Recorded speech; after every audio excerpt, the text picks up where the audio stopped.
Pronto, gente, vamos iniciar, né? Bom dia. Estão me escutando direitinho?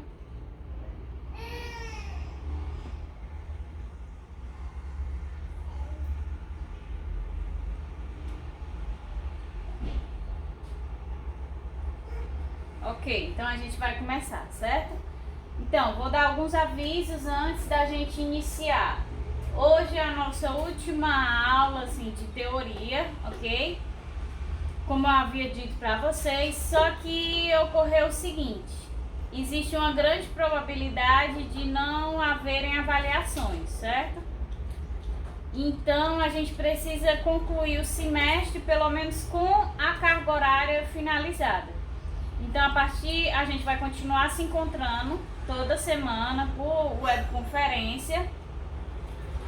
E aí a gente vai resolver questões dos assuntos das aulas até a gente concluir a carga horária, certo?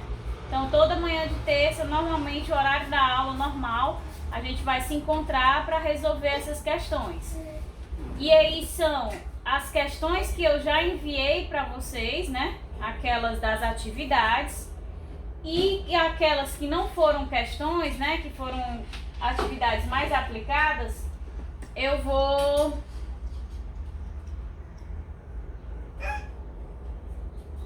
Atividades mais aplicadas, eu vou mandar as questões para vocês. E aí a gente vai resolvendo pela prioridade, né? Aquela que vocês tiverem mais dúvidas até a mais simples, enquanto a gente tiver tempo, certo? Vai ser aí até quanto vocês aguentarem. Isso também é bom porque, como a gente já tinha até conversado, né? No caso de não ter avaliações, esse tempo todo que a gente vai passar sem ter contato e acabar esquecendo todo o conteúdo. Então é bom que a gente mantenha sempre o contato e tudo para não esquecer, para não acabar ficando evasivo, certo? Então a gente fica agora com esses encontros marcados aí toda terça para resolução de exercícios. De aula, a última foi essa. E aí a gente vai resolver as atividades referentes àqueles conteúdos que eu disse que caem em prova.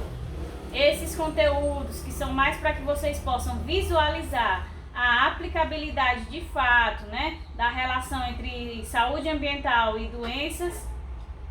Aí a gente não vai colocar isso como se fosse conteúdo de prova, não é um conteúdo avaliativo. Então a gente só vai fazer os exercícios quanto àqueles conteúdos lá de ecologia e tudo mais que a gente viu, certo? Então, para finalizar hoje, a gente vai ver algumas das principais doenças, né, que são causadas pela falta de saneamento ambiental. Então, iniciando, a gente vai iniciar agora. Nós vimos ao longo das outras aulas que existe uma relação sim direta entre a saúde do meio ambiente e a saúde dos indivíduos.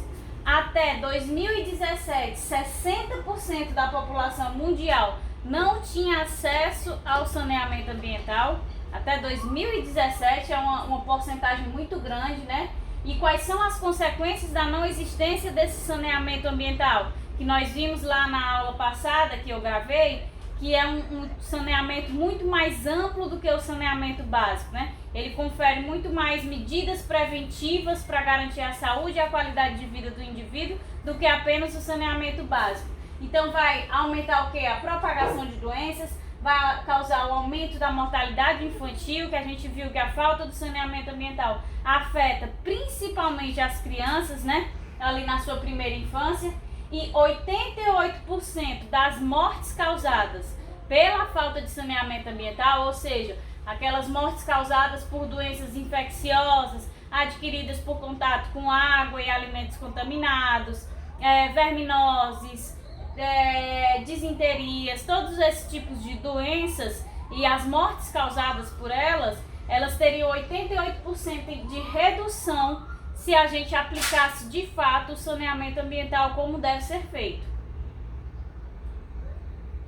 Então, um saneamento ambiental adequado, ele vai melhorar o quê? Ele vai aumentar o desempenho escolar, ele vai permitir que as crianças tenham um melhor desempenho escolar, porque vão estar com a saúde e a qualidade de vida melhor, elas vão poder se dirigir à escola porque vão ter mais energia. se dirigindo à escola, mantendo a frequência na escola, aumenta o desempenho. Então tudo isso tem uma interferência positiva do saneamento ambiental no desempenho escolar. Além disso, eu tenho o que também? O desempenho do funcionário. Aquele funcionário que se encontra sempre com doenças, né?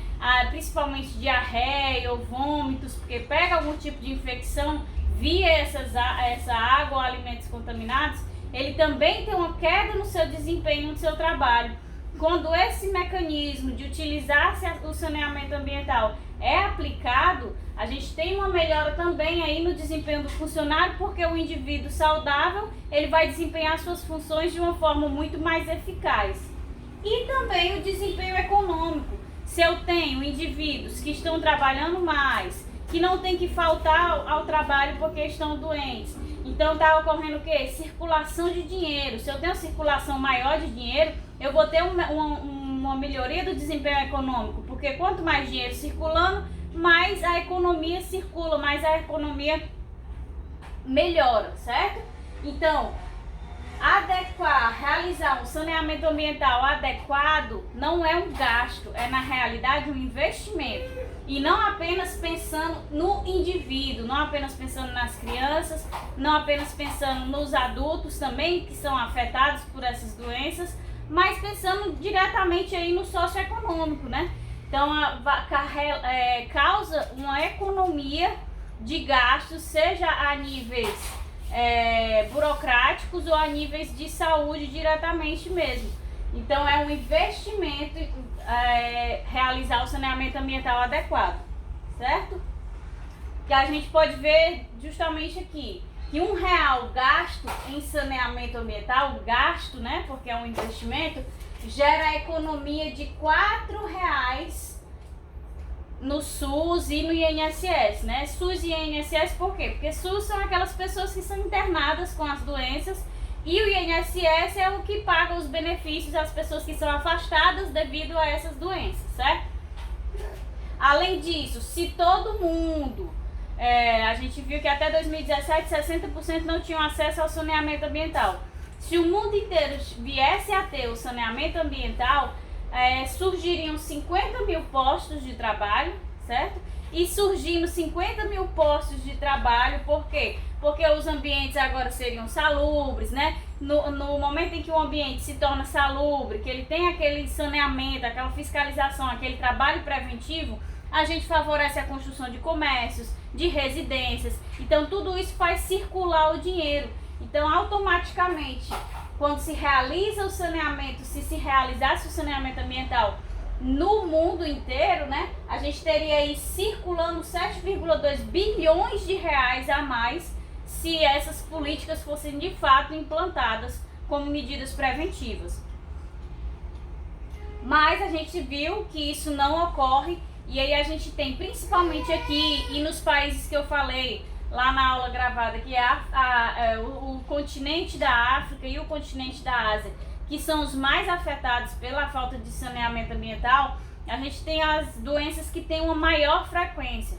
E a gente tem 8 grupos de doenças que são as principais que acometem essas pessoas que não têm acesso ao saneamento ambiental e acabam causando danos graves a elas, especialmente às crianças. A gente tem a diarreia, né, que é causada pela Escherichia coli, que é uma bactéria que vive normalmente no nosso intestino. Mas aí o que é que acontece? Como é que ocorre essa infecção? Ingestão de alimentos ou água contaminados, né? Ocorre a evacuação, uma transmissão feco-oral, a contaminação ali através daquela evacuação e pela falta de saneamento ambiental, né? O não tratamento do esgoto, o não tratamento da água, a não disponibilização de água tratada, hábitos de higiene também que não ocorrem de forma correta, fazem com que haja a propagação dessa bactéria de forma exponencial, causando aí esse problema da diarreia, que vai trazer desidratação e entre outros problemas para as pessoas que estão nessa situação. Fica difícil delas conseguirem aí suplantar os seus déficits, já que elas já além toda essa exposição ao saneamento inadequado, também essas pessoas normalmente não têm acesso a uma alimentação adequada, não têm horas de sono adequadas, que precisam trabalhar a mais para conseguir algum dinheiro. Então tudo isso favorece que essas pessoas mais carentes sejam altamente prejudicadas por essa condição. Então qual seria a profilaxia, né, dessa doença? Higienização dos alimentos, nada mais do que lavar, cozimento dos alimentos, tanto legumes como carnes que possam estar contaminadas também. Então apenas o cozimento, assar esses alimentos, ferver a água que se vai consumir, já que muitas vezes essas pessoas coletam essa água contaminada diretamente e a consomem. Eles podem também realizar a fervura para tentar eliminar esses micro-organismos. E os hábitos de higiene, né? Lavar as mãos e tudo mais que a gente tem visto tanto com frequência. Outro também que a gente tem como exemplo é a disenteria, né? Que é causada aqui pelas bactérias do gênero Shigella, certo? Então a disenteria também é adquirida através da ingestão de alimentos e água contaminados, né? A transmissão fecal-oral, e tem a mesma profilaxia da diarreia. E a disenteria vai causar ali aquela desidratação, tem a diarreia, tem o vômito, né? Então são doenças que realmente acabam deixando principalmente as crianças muito debilitadas. E aí no momento em que essas pessoas que estão infectadas realizam vômito, ou então a diarreia, que estão contaminadas, e aquele ambiente que não tem o tratamento do esgoto, ou o tratamento da água, fornecimento de água potável, também não tem hábitos de higiene entre aquela comunidade, vai favorecer que essa doença vá se espalhando à medida que as pessoas forem tendo contato.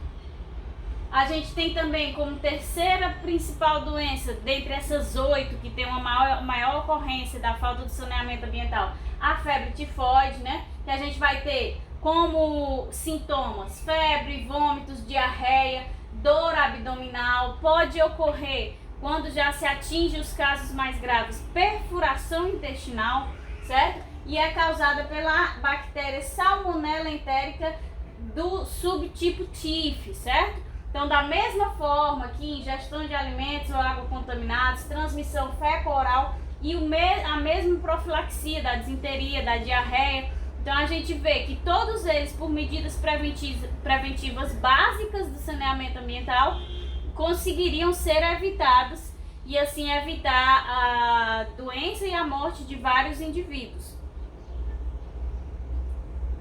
Nós temos também a cólera, que a gente viu lá na época medieval, que também teve a peste negra, a cólera, que era devido a esse mesmo problema que até hoje da era medieval até hoje persiste, que é essa falta de saneamento, certo?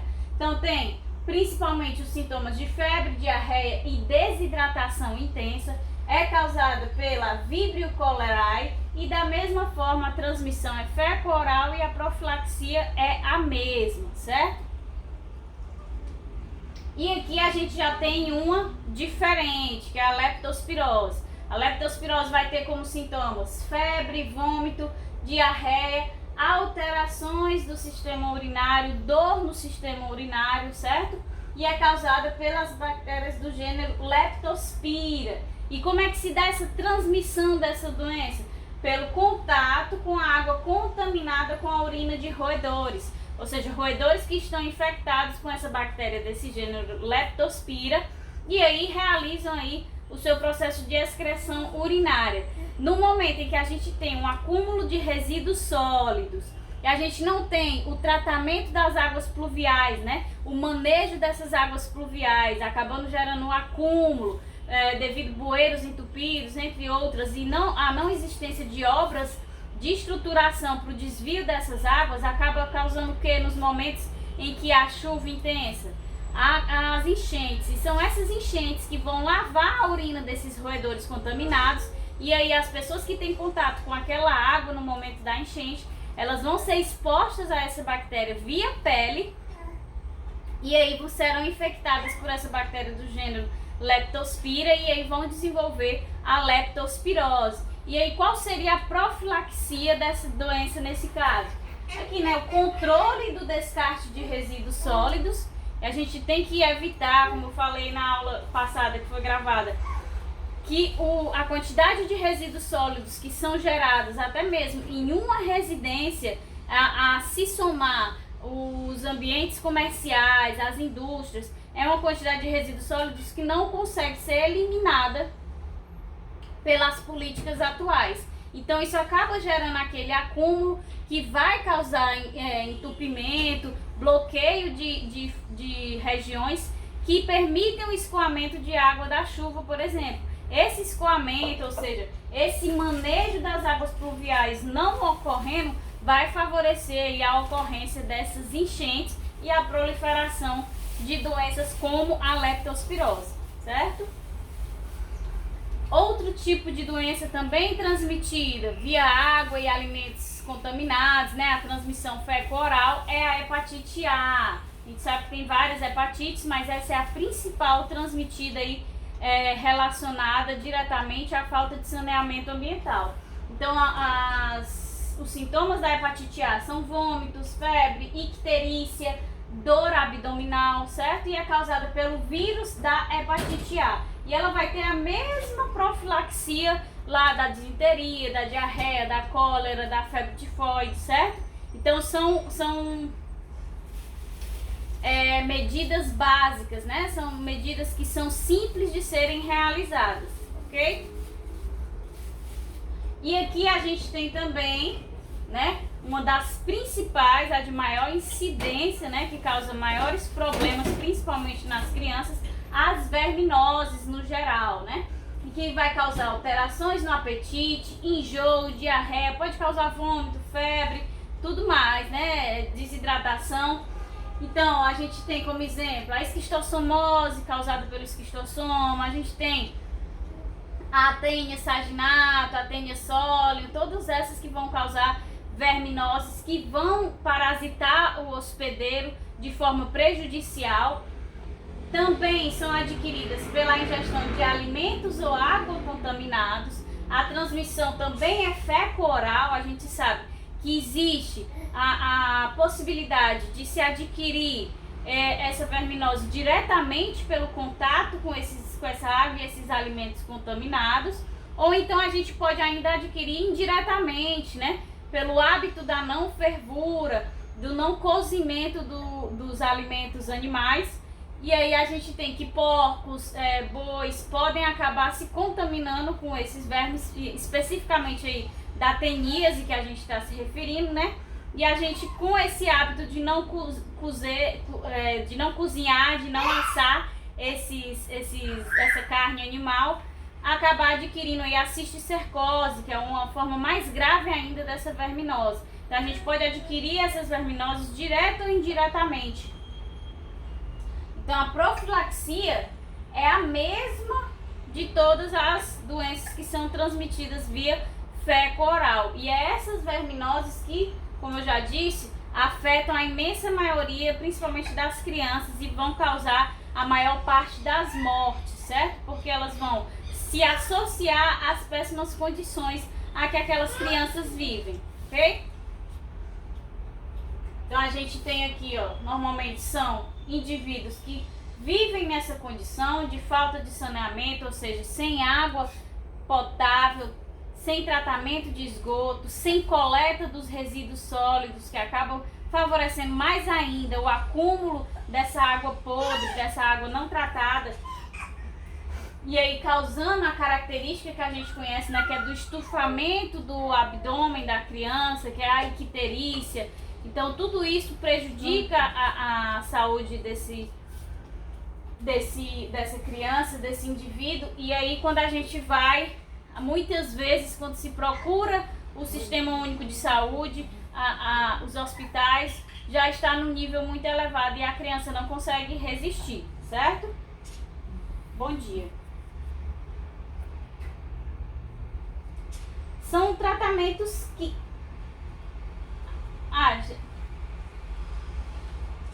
Pronto, é porque o tratamento de esgoto é tratamento químico, né? Então ele acaba por eliminar a grande maioria desses micro-organismos que são facilmente eliminados, como a gente viu na profilaxia, lavagem de mãos, né, com sabão, ou fervura. Então eles não são de difícil eliminação. Então, o mínimo tratamento que se faz do esgoto consegue eliminar esses micro-organismos, certo?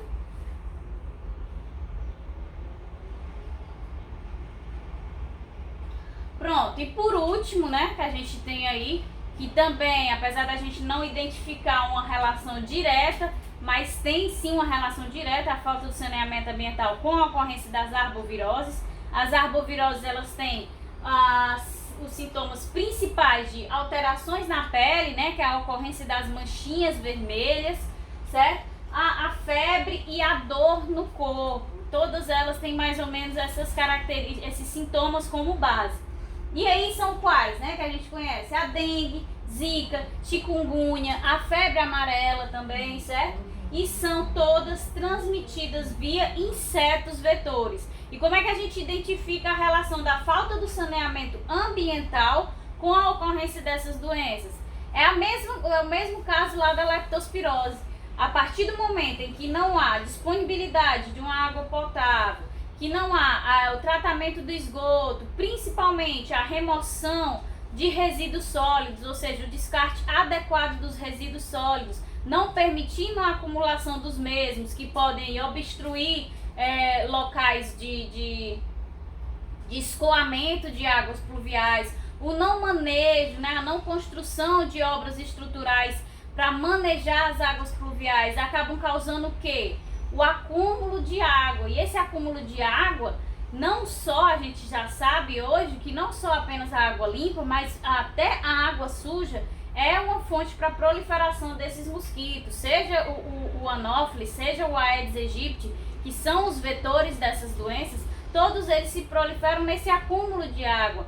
Não só aí o descarte dos resíduos sólidos e a falta do manejo dessas águas que vão causar esse acúmulo, a falta também de fiscalização. Como a gente viu na aula de prevenção, é necessário que ocorra políticas de prevenção, dentre elas estão a fiscalização. Então precisa ampliar a fiscalização que existe, por exemplo, em terrenos baldios, que a gente sabe que é uma fonte grande de acúmulo dos ovos e da geração desses mosquitos. Então tudo isso deveria ser mais trabalhado para que reduzisse, né, se diminuísse a frequência, a incidência dessas doenças, certo?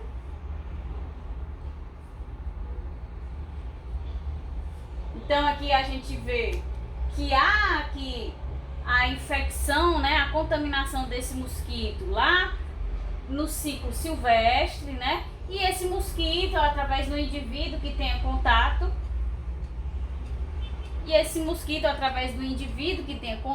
com ele, vai vir contaminado, e aí na cidade, havendo essa proliferação desses mosquitos, também vai haver aí a disseminação da doença pelos outros indivíduos, que é difícil eliminar esses mosquitos. É mais difícil do que, por exemplo, como a gente estava falando, o tratamento de esgoto. O tratamento do esgoto, ele é uma metodologia mais simples de eliminação de todas aquelas doenças que afetam o sistema digestivo, principalmente, né? E elas são medidas muito mais simples do que conseguir eliminar todos os resíduos sólidos que acabam bloqueando as regiões por onde ocorre o escoamento de água, também eliminar a cultura das pessoas de acúmulo de lixo, a irresponsabilidade de proprietários de terrenos ou de empresas que acabem por acumular também água e proliferar esses mosquitos. Então, as outras doenças são mais facilmente resolvidas do que essa. Essa realmente é um caso de política pública mais densa, certo? Então, o que é que acontece? Quando vocês estiverem lá na frente, vocês vão fazer determinadas disciplinas que vai mostrar para vocês todos os tipos de parasitose, certo? Não só as verminoses, vai mostrar todos os tipos de parasitose, e aí talvez o professor possa pedir para vocês fazer um seminário mostrando qual é o tratamento de cada um. Cada um vai apresentar uma parasitose e vai mostrar qual é o tratamento. E aí vocês vão lá e falar, esse medicamento tal, não sei o que, funciona assim, tudo tal.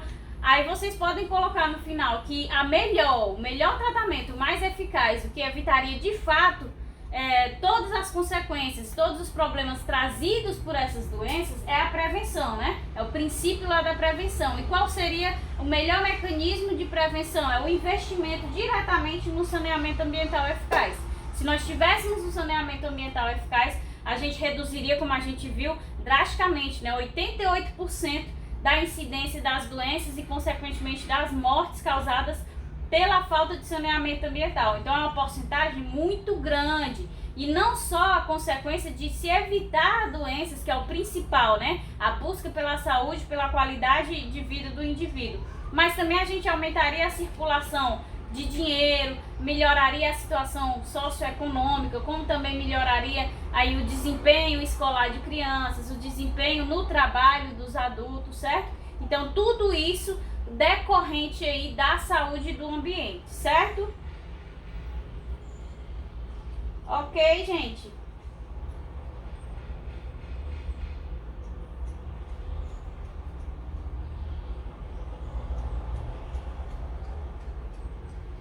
Então, como eu falei para vocês na aula passada, a gente não, dessas aulas, essas últimas aulas, certo? Saneamento ambiental, resíduos sólidos e as doenças causadas, a gente, como é só para que vocês possam visualizar a relação direta entre a saúde do ambiente e a saúde do indivíduo, eu não vou passar atividades para vocês, certo? Porque não é um conteúdo avaliativo.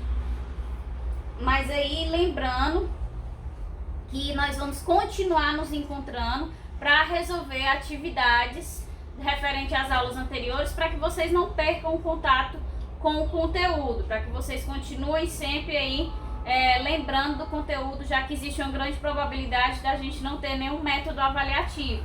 Então a gente tem que concluir a disciplina com a carga horária, certo? Então, próxima terça a gente se encontra de novo na mesma hora, 7h30, para resolver essas questões. E aquelas aulas que eu não passei questões, eu vou enviar para vocês todas as questões. E aí vocês me dizem quais vocês têm mais dúvida e a gente vai resolvendo por ordem. Ok? Combinado?